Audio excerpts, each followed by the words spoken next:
Okay, folks, I think we're going to get started. Welcome, everyone. Welcome, everyone, to the November installment of the presidential forums. As we have done in other months, this is a different topic today. And first, I want to say thank you to all of my intrepid attendees who got here right at the top of the hour. Thank you. Appreciate that. We know from past experience that we will begin to get other folks trickling in, and that's okay. We are here for the hour just to answer any questions. As with other months, we have a really fun topic. Today's topic is, woohoo, emergency preparedness. I know that's why you all came. See, last month everybody came, last month everybody came because they're total human resources junkies. They're like, I am all about human resources. So I'm going to go because I want to know every single thing that happens. And now, looking out in this audience, I see you're all the emergency preparedness junkies. You want to know, where am I supposed to be? When am I supposed to be there? Why am I supposed to be there? And we have a fabulous presentation to present to you. And just so you know, for the upcoming one in December, because, got to give you a little teaser, right? If you were watching the board meeting last week, we did talk about the excitement of having passed our bond initiative. Woohoo! $565 million. And, that's one of those, hey, we got the bond. And then people say, now what? Well, there's a lot that happens once you get the bond, and so at our December forum, we're going to talk about what that involves, where we are, kind of the timelines. It is very exciting. I checked the numbers last night because I am that kind of person. Just hit that refresh button, and as of last night, our approval on that bond was sitting at 69.2%, and that is awesome. You know why that's awesome? Because the other two community college bonds on the ballot have barely broken above 55%, one at Cerritos and one at Santa Monica College. So theirs have passed, at least with this vote counting, and I think they're going to stay there. But that should tell you the level of support that this college has in the local community to have that much more in approval ratings comparatively. It's awesome. We are forever indebted to the foundation and to the campaign committee and just to an amazing group of people, Bobby Abrams and her staff, and Candace and Richard made some really fun phone calls. I mean, we did a lot of stuff out there. We talked to anybody we could talk to. This was definitely a team effort, and we did it. This was a long time in coming. We thought it was going to happen in 2016, and it didn't. We thought it was going to happen in 2020, and this little thing called the pandemic got in the way. But you know what? You know what matters? It is November of 2022, and we did it. So it's very exciting. It's great for this college, and looking forward to working with everyone on the next steps. So with that, I am going to call up the High Priestess of Emergency Preparedness at Pasadena City College, Miss Darlene Inda. Woohoo!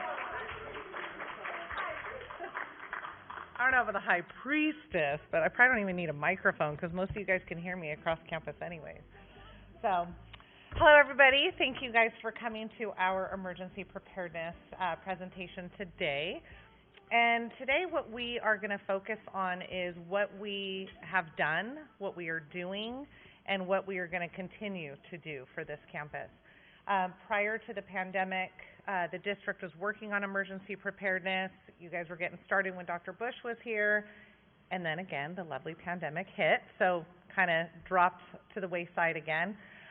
So once we all returned to campus, it was decided to bring it back, And so we have hired a consulting firm who specializes in emergency preparedness. And when I say specializes, they like eat, sleep, drink, and breathe emergency preparedness.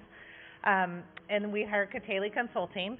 And I'm fortunate enough to have Mike Katali here. He's right here in the front row with us. You guys have probably seen both he and his son, Tim Katali. You've probably seen both of them on campus I think we started this in March of 2022 is when we started it.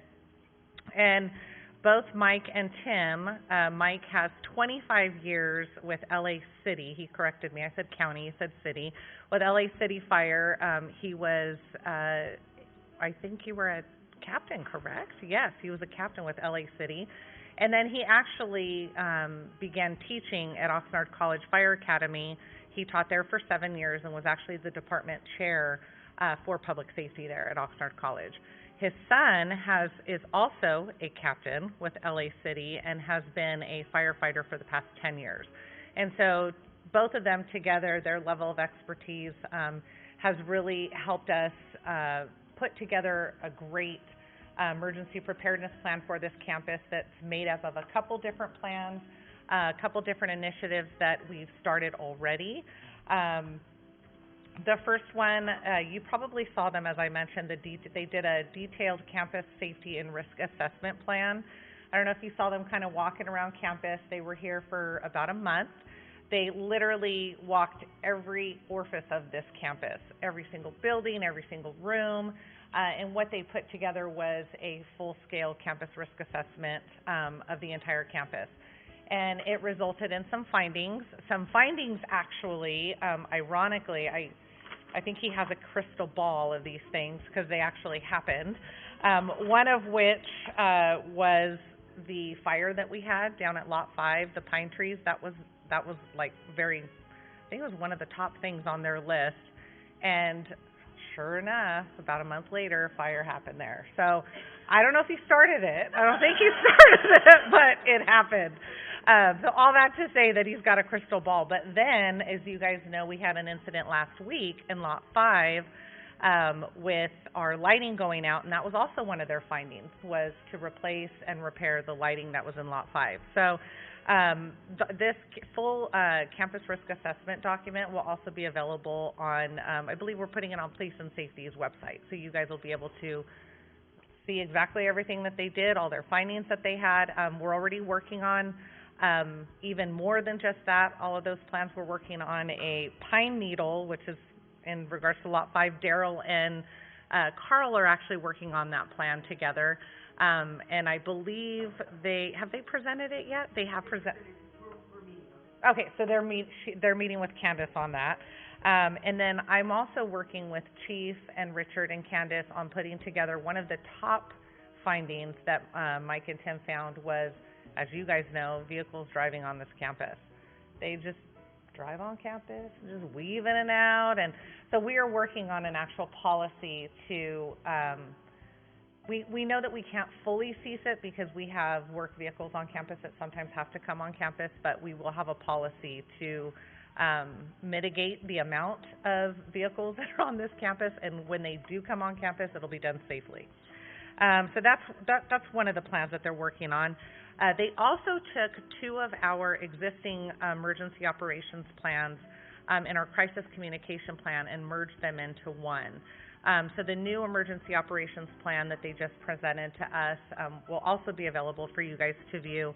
And what that includes is a incident management team that comes together if we were to activate an EOC, which is an emergency operations center.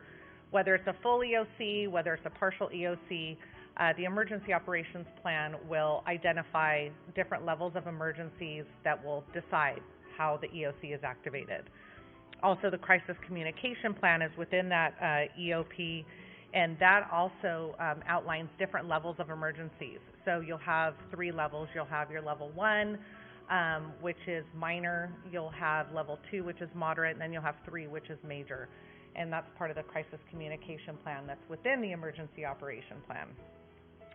And then they also assisted us in developing an incident management team, and it's kind of set up We haven't finalized it yet, but it's kind of set up to look like, sorry guys, it's like an org chart basically, right? But it's kind of a top-down approach, and what this does is it shows your policy group and your incident command, and then you have your section chiefs, so you have all your operations chiefs, and you have your logistics and planning and operations and facilities. Finance, excuse me. I should know this. It's called FLOP, if you guys ever want to know. It's Finance, Logistics, Operations, and Planning. And so that's what that incident management team is made up of, and we have our PIO over here, Alex, who's been great. And so that's also what we've hired them to do, is to develop a incident management team for us, which has primary members assigned and also alternate members assigned, because you just never know if someone's going to be here one day should an emergency happen. And in some cases, you might even use both, depending on how large the emergency is. And then lastly, part of phase one is a mobile emergency operations plan that we're currently working on. I don't know if you guys have seen across from Auto Body. We have a trailer there, and the intent with that is I've ordered a gazillion supplies that poor Linda has had to find spaces for me to store all of my supplies. But the intent behind that is that should we need to set up an EOC off-site or somewhere where we can't get to our emergency supplies, this will at least allow us to get started until we can get to our emergency trailer that has an even greater amount of emergency supplies. And then phase two of what we are working on is FEMA training for our incident management team. So the incident management team, some of you don't know yet, but some of you will be on the incident management team. I hear the phrase voluntold, but some of you will be voluntold that you're on the incident management team. And it requires you to take 2 FEMA trainings. There's ICS 100, which is just an introduction. And it's amazing. It's a really, you'll want to take it twice, to be quite honest with you. You'll really want to take it twice. And then ICS 200 is the basic training that you'll take as part of the incident management team. So those that haven't heard, it's really exciting. You're going to be super excited to take it. Bob, did you enjoy it? Yeah. Okay, I figured you'd enjoy that. Yeah. So. Yeah, he told me he actually spent his weekends with wine, drinking it. It was quite enjoyable. And then what we're also working on, you guys are already familiar with these. We have the monthly emergency scenarios that you guys have received. We've done them since August. And what's been great about Mike and Tim is they've tried to get them to adhere to, what we have going on here on this campus. But specifically for October, when we did the Great California Shakeout, they did an earthquake one. And then November is red flag warning, and that actually should come out today. I just sent it to Alex. We were doing those, and we're still up in the air thinking about it, but we were doing those as, hey guys, participate in this, and we have these gift cards, and I'm really not getting any responses unless I send a reminder. So we may decide to make these public service announcements, but still on a quarterly basis do drawings for them so that we can draw on some more input on these scenarios. And then we also are doing monthly incident management team meetings with our incident management team, and part of those meetings involve tabletop exercises, and Linda can attest to them. They're pretty fun. Last month we actually did, that one was water main break, which again, I think he has a crystal ball, because it it didn't really happen, but we had water in Lot 5, but I still think he's got a crystal ball, which involved us doing a radio rodeo. So Mike has taught us how to effectively talk on the radio, which is really helpful, not to take up airspace during an emergency, and so we had a radio rodeo. We all could have been millionaires because he gave us all Powerball tickets to the winners, and nobody won. So that was, actually, I take that back. I think they won $1. Peter's group won $1. I think they won $1. But so far we've done tabletop exercises that have included a bomb threat, active shooter, and then the most recent one that we did was the water main break. So we're doing those on a monthly basis as well to make sure we're prepared. So And then lastly, phase 3, we are going to be doing CERT training. And what CERT training is it's community emergency response training. Does anybody have that training in this room? I do. Anyone? I know you do. It's a free training, and it's actually provided usually by your city, usually provides it with the municipal agencies. The fire department puts it on. We also did it with the police department as well. In Oxnard is when we did it. And it's a free 21-hour training. They usually break it into, I think when we did it before, it was like 4 full Fridays. And your local fire department comes in because it's training for them as well. The police department comes in and trains with you because it's training for them as well. And then you become CERT trained. And so in a level of an emergency, depending on the level of emergency, we may activate our CERT team and call you guys to assist. And you get a really cute little green backpack, and then comes with all these cute little supplies. I always had mine like on the back of my chair. And then every month we did a training. Mike would give us a new little thing for our CERT bag, so that was kind of cool. So we will be working with Lisa Derdarian with the City of Pasadena. We're in communications with her now. We're trying to get it set up in January, but getting our City of Pasadena to respond to me right now has been a little difficult because they've got a lot going on, plus coordinating with local fire and local police has been just trying to coordinate our schedule. So most likely it will be in February. So that's open to everybody. I mean, we are going to have our incident management team do it, but that is open to anybody. And actually they say the more the better. So they want the more participants, the better. And let's see, we also are going to be working on our satellite campuses. So the next phase is Mike and Tim are going to come in, and they're going to do a similar like they did with the main campus. They're going to do a full risk assessment for these campuses, as well as set up kind of, I guess you'd call it like a little mini IMT for these campuses so that they know how to respond in an emergency before we can get out there to assist, if we can get out there to assist. They're also going to go through fire life safety training, much like we do on this campus as well.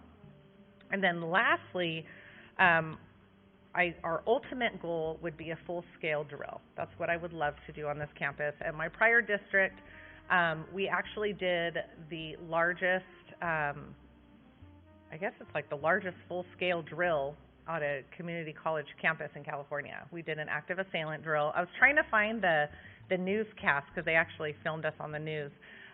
But we did it with 3 different municipal agencies, Ventura County Fire, Oxnard Fire, and Oxnard PD. And it was a drill for them. We had SWAT come in. We used live blanks, but it was live fire. And so it was a full-scale drill, but it was amazing because we involved our students, we involved our staff, faculty, everybody. So that's where I would like to get us to eventually, but I want to get us through all this training first. So with that, let's see, I think that's all I have. I have Mike Cataley here to come up and answer any type of emergency questions you guys may have, specific emergency questions, or any questions you might have of me or of Candace. That's what we're doing. Make sure you guys are prepared. Yeah. This is the Mike Cataley, guys. This is the Mike Cataley. You're welcome. Thank you.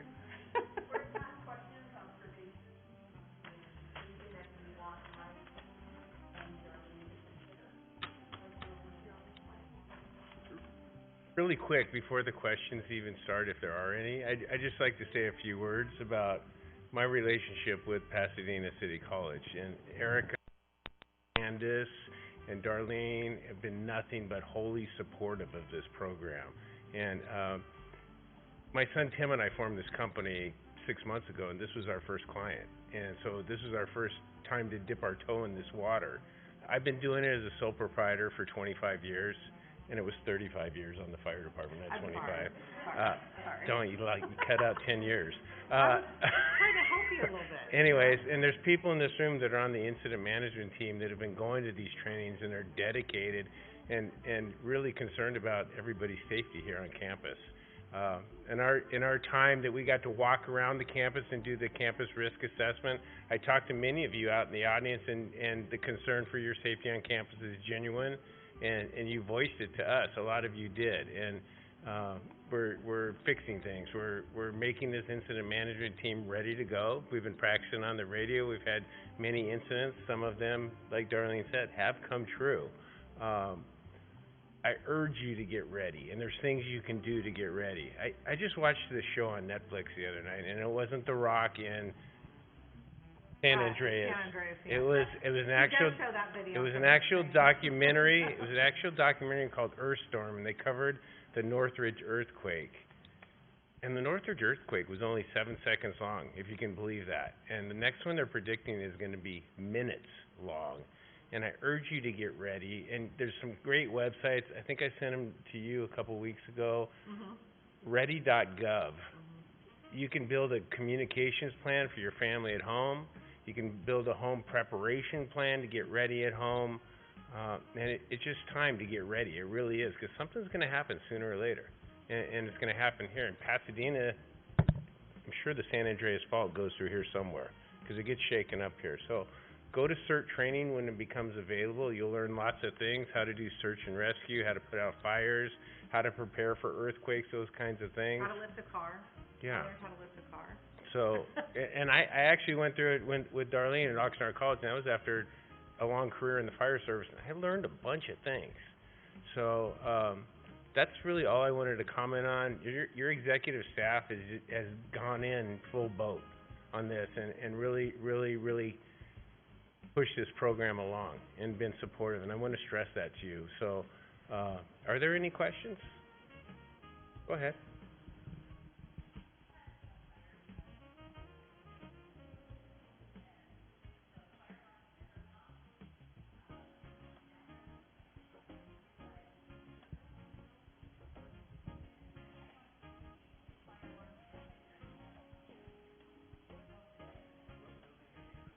It was in the L.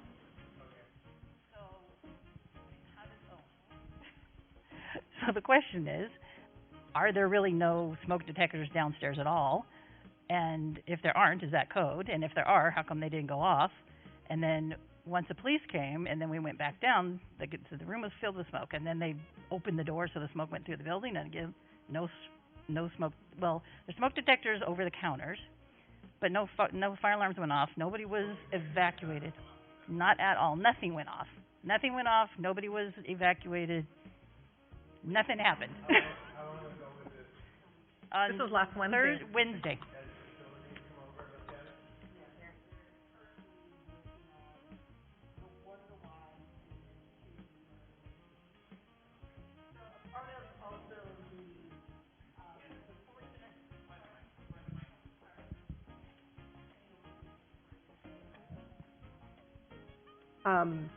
So one of the pieces around our wonderful bond that Dr. Indijonas Erica mentioned at the beginning is some of the first baselines of the campus of the use of those funds is to go through all of the buildings and do replacements, upgrades of all of our fire life safety systems. And in that case, it's still under investigation. So I don't want to sort of jump out and say the whys at this point. I think our goal is to communicate out the whys as to what happened in those circumstances. But when it was sort of notified, you know, the team sort of deployed to kind of work, get fans in the area. I know that they were brought in to kind of help mitigate those pieces.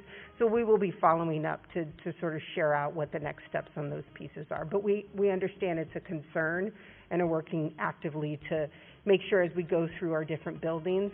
One of the different pieces, so then the follow-up is how do we consistently test and make sure that what we expect to happen is actually going to happen.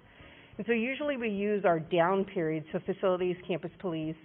We use our sort of intersessions, so the times when finals classes, you know, when the finals end and people start to go away, those, or spring break is another good moment for us.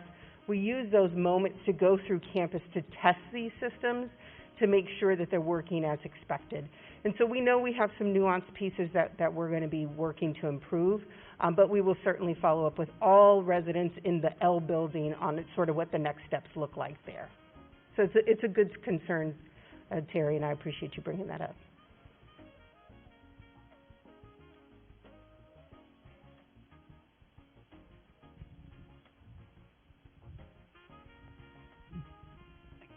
I think mine's more of a share than a question, but I just wanted to say that my experience with the incident management stuff has been a little bit like when you decide to buy a new car and then you start seeing that car everywhere. Because like now I'm starting to see incidents everywhere. And not just because things are on fire, but because everything can kind of be treated in this way. And so I think what this is helping the college do is think a little bit more about how we address things that happen maybe weekly instead of, you know, the big earthquake or the big thing that's going to be a huge crisis. It's helping us coordinate a little bit more our response to things like that. So that's just been my experience here. And he's fully prepared. He put one of our responses together for the Go Kit, was that? The Go Kit. The yeah. Go Kit? Yeah. You had a really good Go Kit. If you need water, go out of his house. Because he's got No, it's for me. That's mine. I have a quick question, Audrey. So what would be the best way for anyone who has a safety concern to communicate that? Like, who should they communicate that to? Is there an area where they can say, hey, I've noticed this in my office or my area, and can we have somebody come check it out? My first response would be facilities, right? But you can always send it to, I'm sure Steve. Oh. Can you hear me now? Sorry, I always think you can hear me, like across campus. No, I know. Sorry about that. My first response would be to respond to facilities, send them an email and follow up. But you can certainly copy Chief, you can copy myself, Candace. We're on the emergency response team, the core emergency response team. And between the four of us, we'll make sure it gets addressed. But facilities, ultimately, if there's something in your office that you feel is, you know, a danger to you, that's where I would go first. Thank you.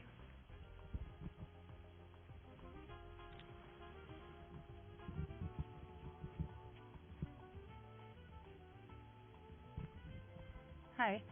I'm just wondering if we're in the process of getting a better rave alert system, only because I've been on other campuses prior, and I think possibly the best campus rave alert was at Mount Sac, where they had a text, a call, and an email almost automatically within the seconds of the actual event happening, whereas here, from what I remember on the lockdown, it was like 10 to 15 minutes before we got an alert.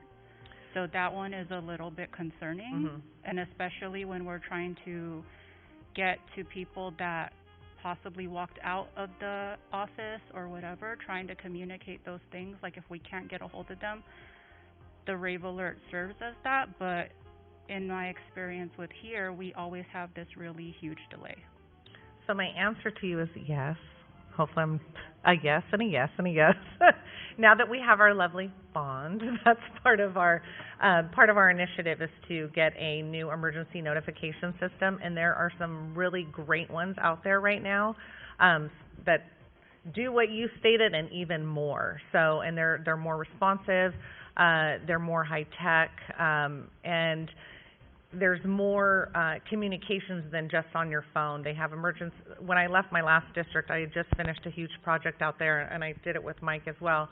And it was, they use Revolution. It's an app system as well, but it also has speakers campus-wide. It has them in every single classroom. It has the ability for an instructor, if they're in the class and they see something in their class that is unsafe or active assailant, they actually can privately go on their computer and notify campus police to respond. I mean, there's so many different capabilities, and that's just one system. There's a lot of different systems out there that we'll be looking into for that. Yes, absolutely. Use the microphone. So there's a good thing in that we've had some incidents. I mean, it's not a good thing that we're having emergency incidents, but there is a silver lining to having them. Is management has been very responsive to have after-action reviews after each of these incidents where we can identify ways the college could have responded better. And one of those after that lockdown incident was rave alerts going out to users every 15 minutes. So people that locked down in their offices, in their classrooms, and were wondering how come they're not getting notified, and they go walking out after 20 minutes, we've identified to send out a rave alert approximately every 15 minutes during an incident to say, hey, stay in your room, we haven't captured the active assailant yet, or everything's clear, come on out. So those are going to be happening more often, and that could solve that problem a little bit. But they are having after-action reviews after every incident, after the Pine Tree fire, after the lockdown, those kinds of things. After the recent power outage, we had an after-action review on what we could do better as a college. So, and we're identifying things, and that's what happens at every emergency incident. You sit down afterwards and you go, what'd you do? What'd you do? How did it go? I could have done this better. And they've been doing that, and it's been open and transparent. And so they're getting better at everything they're doing, which makes me proud. So. Oh, what's here?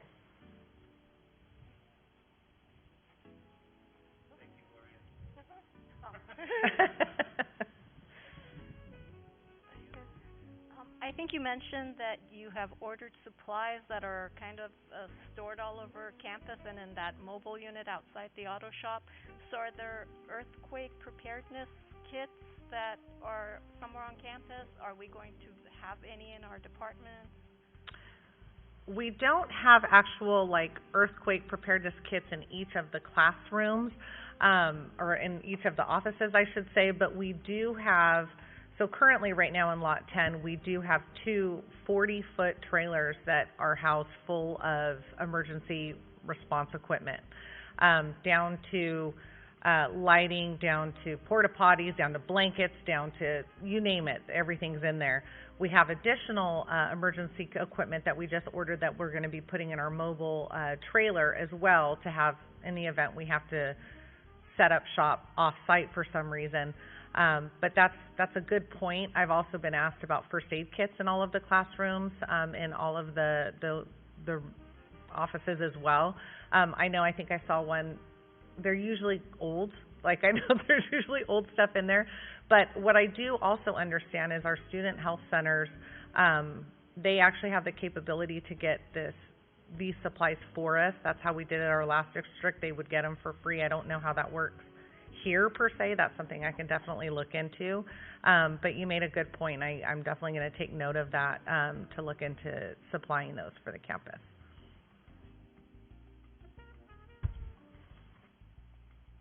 Any other questions?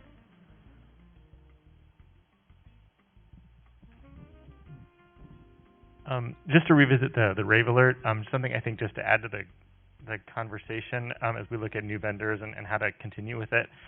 I think one thing that was confusing during the last lockdown was there was some kind of when to release and when is the all clear, and when is it that this building is getting cleared but nobody else is. I think that had caused some confusion where folks were looking out the window seeing groups of people just ready to go, but we hadn't gotten the alert, so it was a little confusing, I think. So yeah, and that was one of our findings as well, which is why we decided we need to give updates every 15 minutes. Because I was too in the C building looking, going, there's students running around. I mean, it was a little chaotic, but we did take note of that and have made that decision that we will be sending out alerts every 15 minutes. So if it happens again, and I shouldn't even say if, because Mike has always taught me to say it's not if, it's when.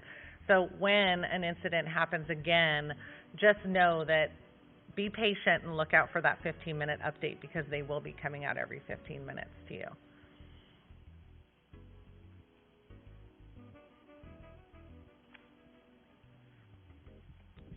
It's me again, sorry. That's okay. So I was just wondering about areas where the outside perimeter is all glass, because in my area in particular, it is surrounded by glass. I don't think it's bulletproof, and I'm just assuming, but I'm wondering if that's a concern in the case if ever there is an active shooter. I will let Mike address that question. I do not believe it is bulletproof. I don't think any of the glass on campus is bulletproof. And let me just urge this to you, is that there's never a perfect place, and this sounds a little bit negative, but there's never a perfect place that you can go.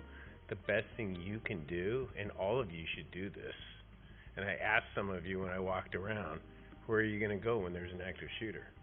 Where are you going to go in your office? And you should have something clearly identified right now, where you're going to go, where you can shut the door, where you have communications, where somebody can't find you. And you should have other locations identified on campus, because you're not always in your office. You may be walking over it somewhere else in the R building, and you should identify those places on campus. The college is trying to provide safety as best as possible, but this goes hand in hand with you guys developing your own plans too. In your classrooms, when you're faculty and you're teaching in your classrooms, and knowing where your evacuation areas are, and knowing where you're going to go for a safe room. There's problems on every campus that we go to, because we've gone to some other colleges now, and there's problems on every campus as far as, like, the LRC in many campuses is wide open, and it's all glass all the way around it. And there's no perfect place to go all the time. There's not always going to be. So if you identify that ahead of time and you go, when this active shooter happens, then I'm going to my safe spot. That's one of the best things you can do. And what I've tried to teach Darlene and everybody on the incident management team is this line of thinking called when then, instead of, it's not a matter of, I can't even say it, if, but when, or however that works. I always think when then. When this happens, then I'm doing this. And I think about that ahead of time. So you've already identified it. You've already identified this is a situation you're not comfortable with. And whether the school fixes it or even has the ability to fix this situation, you should be thinking, if something happens, then I'm going to this direction, I'm going to get out. So I don't know if you can put something into facilities if that's something they want to do, but plan ahead. I stress that to you. Everybody in this room, plan ahead. And when something happens, then you're most likely going to be okay. Last thing I'll say on this is, I went to a lot of tragic situations, and I'd see people walk away from them, and I always encountered the same thing afterwards. I'd say, how'd you get out of this car accident? Or how'd you get out of this house that was on fire? And they'd say, I thought about it ahead of time, what I was going to do. And that was the key. And they didn't panic. I thought about it ahead of time, what I was going to do. And I stress that. Candace knows it. She hears it from me. Darlene knows it. Erica's heard it. So Alex has heard it now. Other members in the IMT have heard it. So have that plan ahead of time. Yeah. That's a really good point that you've made about glass. And when I was at Valley College, the office that was built while I was there, I used to call the tree house. And it was because I sort of looked at all the trees, but every part of it was glass. I mean, talk about there was no way around it. You know, it was glass.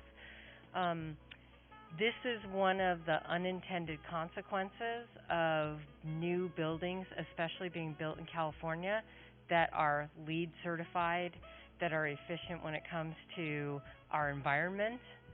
It's awesome. These buildings are great. They have a way of capturing sunlight. You know, there's natural light. You use less fake light. You know, all of these things are awesome, and they're glass. And so I really appreciate Mike's approach to it, because it really is when then if this happens. In an ideal scenario, I would love to say that we could protect every single person in that situation, but there's just no way to do it and balance the environmental needs and requirements and codes that we have to meet when we're doing any sort of building projects. So I just wanted to offer that, because I know it's hard. You know, it is one of those really sticky points about wanting to be both things simultaneously, right? Responsible to the environment, and also mindful of how do we make sure in the unfortunate event of an emergency. And that emergency can take many forms, and it doesn't necessarily have to be an active shooter. It can be an earthquake that is so significant that even if it's supposed to be shatterproof glass, it doesn't mean it's shatterproof like that, you know. So I think the planning, where would you go, what would you do, I think is the most effective thing you can do. But it is hard, and I just want to say I really get it. I'm sorry. Yeah. So I'm not sure who this question would go to, but it's more directed like for the students. Like, say they don't have that ring, right, that lets them know that there's an emergency on campus. How can we help support that, like making them aware of the plans? Are those like in the classroom somewhere listed, like the safety plan? So that way when they're on campus, they're aware what they can do or what they should do in the event that they're entering campus or stepped out for a moment, and they are made aware of this. So like I'm thinking of like students with like physical disabilities or things like that. So I do know that anybody can sign up for the Rave app. He even has the Rave app. You can sign up for the Rave app. So if they don't have it, definitely encourage them to download it. And there's instructions on the website on how to do that as well. And then as far as the emergency plans, I have seen, I know in my office, I believe they're somewhat older. I don't know how old they are, but it's like a flip chart that I have in my office that is the emergency plan for our office. I believe this was something that was done maybe 5 years ago, because Tanisha in my office, I'm in campus youth, she's got like a go kit from the last time they did emergency preparedness. And so I do know that those are in various offices that I've seen, but I am not aware if they're in every classroom. But Candace might be able to respond to that as well.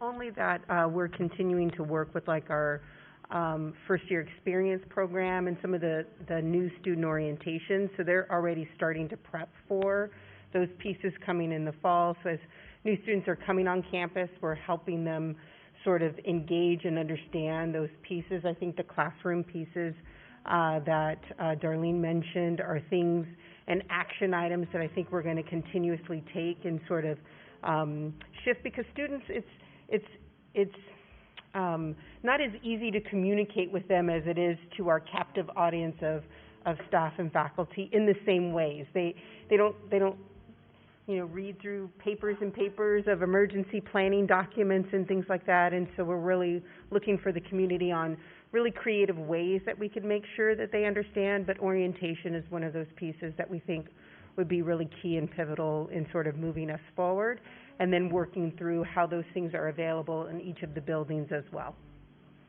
and our success centers and things like that.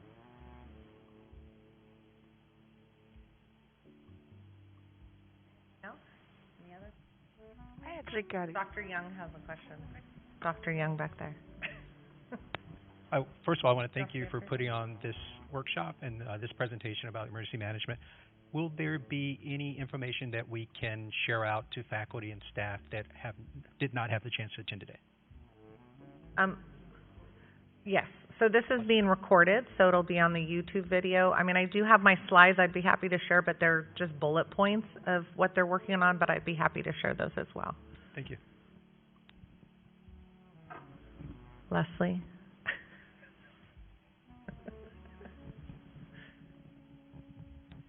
Never mind. I'm just kidding.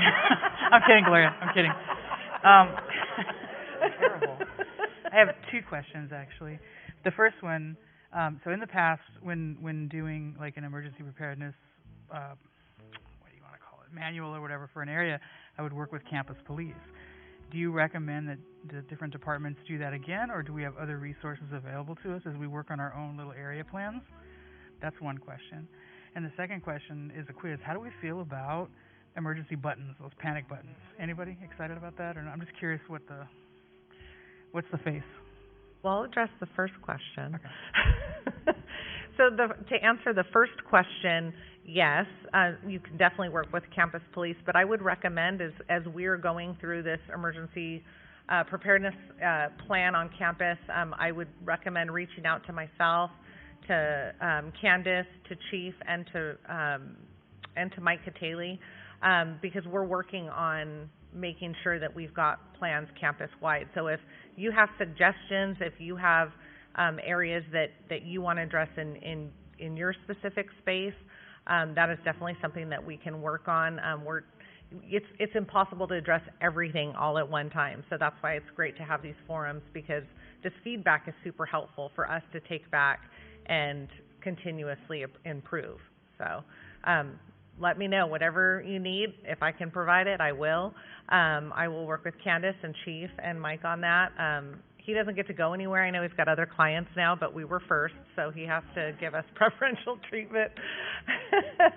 And then to answer your second question, I do understand we do have some panic buttons on this campus, I believe, but Okay, but I don't know where they are, to be honest with you. So I don't know who has them.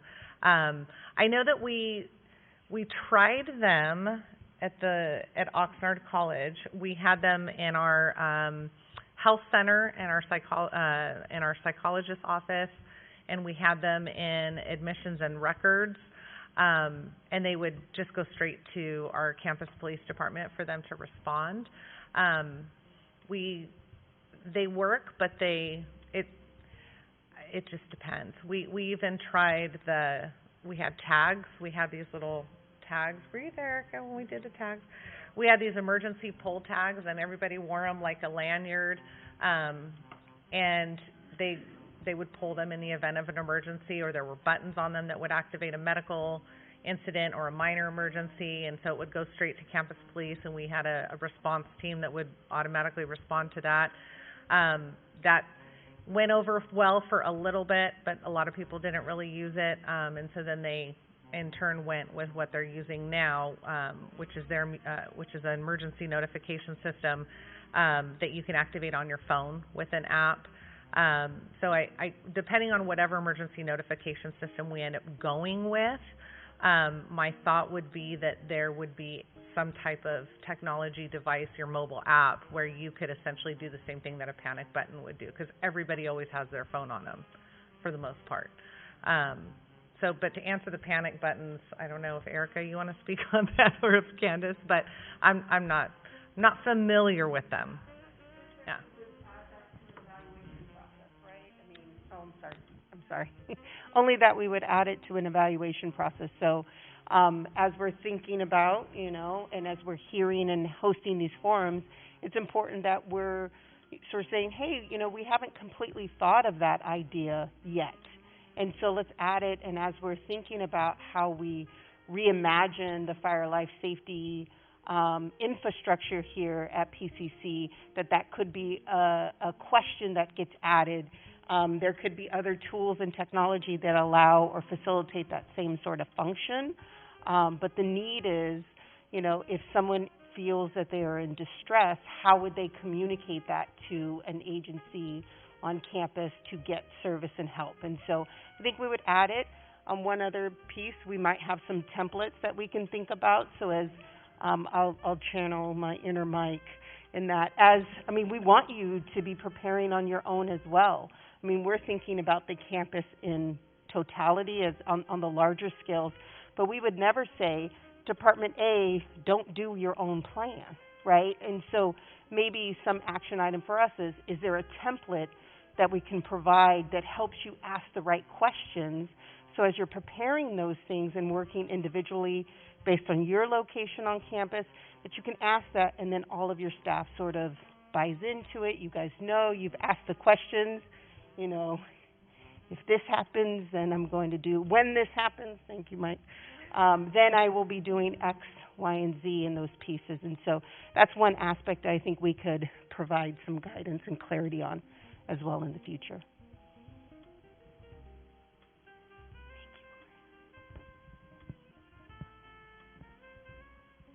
Any further questions?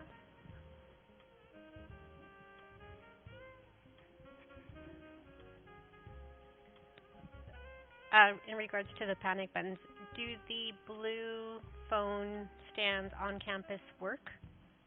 Is that part of the panic system?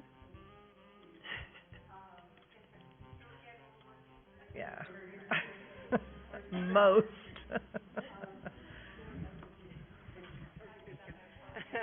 I would just say this. I'm going to go back to Mike's first point. I think there's a lot of growth here for us, and we're all working in ways to sort of identify when issues happen, and so that we add our pieces to sort of say, we've been really fortunate that the incidents that we've recently had are sort of controlled and manageable, and they're done in a way that after we're finding all of these interesting little pieces, like, oh, I forgot we don't have a list of students in these classes, that are impacted in science fields, not easily, not without great heroics. And so we're trying to sort of piece together those things, or the smoke detectors. I mean, we don't want to walk away and say that we've got it all figured out, or that there aren't things that we're actively working on to improve. And so as you see those things and engage, please let us know, because we want to continuously improve the emergency operations on this campus. Uh-oh. No, sorry, I know I got here late. No, but one of the things that we had started a while ago, and while it's not building emergency preparedness, in regards to the panic button, we started a process about 3 years ago for the red folder, something that's very familiar at the UCs and Cal States. And we have that on our website. It just, I think you're talking about campus-wide, information and really cross, training across campus, that it exists, but apart from some offices that actually ran with it, it doesn't really exist. And I think it's something, a simple way, in other words, as opposed to the panic button, it's another way for our college to actually come to that same page of emergency happening, what type of escalation needs to be happening if needed. Again, more on the emergency preparedness, but on the personnel side, not necessarily the facilities, but it is something that has started, and it just probably needs to be carried on to the next level.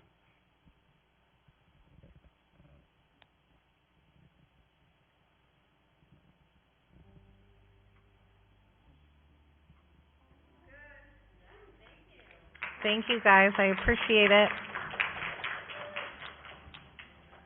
And thank you, Mike, for coming.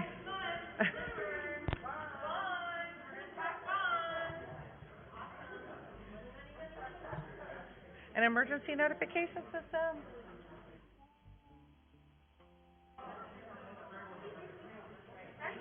Oh my gosh. That was great. I hate that.